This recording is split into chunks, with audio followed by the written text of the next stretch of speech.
If you like past life regression stories, you're going to want to stick around and hear this one because the Egyptian goddess Isis also showed up.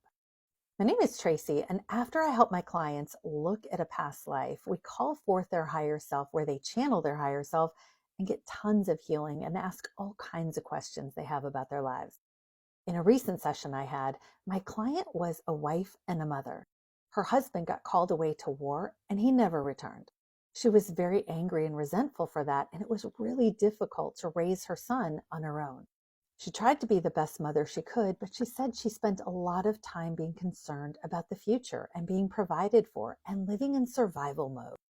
Fast forward 10 to 15 years later, and her son rides off on the same pathway out to war. She was left alone again and feared that he would also die.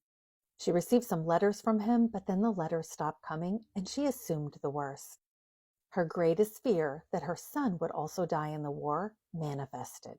And I want to read from my notes so you can hear exactly what she said as she watched this woman shortly after she died in that lifetime.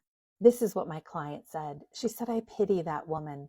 She had a hard life and she didn't have the love that she deserved. The lessons I learned were self-sufficiency, that I can take care of myself. Those were big lessons. Another lesson was to recognize and surrender control because I'm not in control. It was a test in not building resentment, and I did not do a very good job. I resented that my husband died, and I resented that my son left, and I overshadowed the love with that resentment.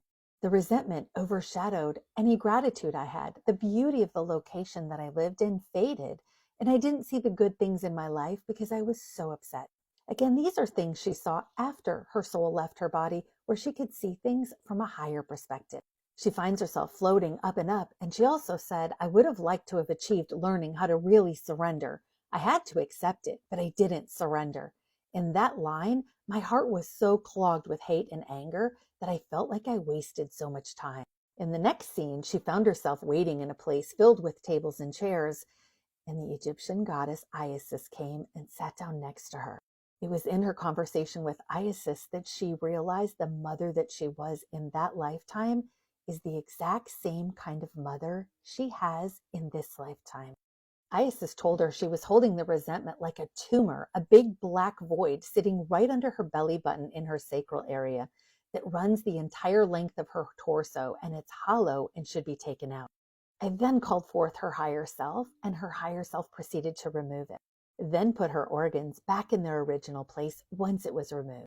So as you can see, surrender was a huge lesson.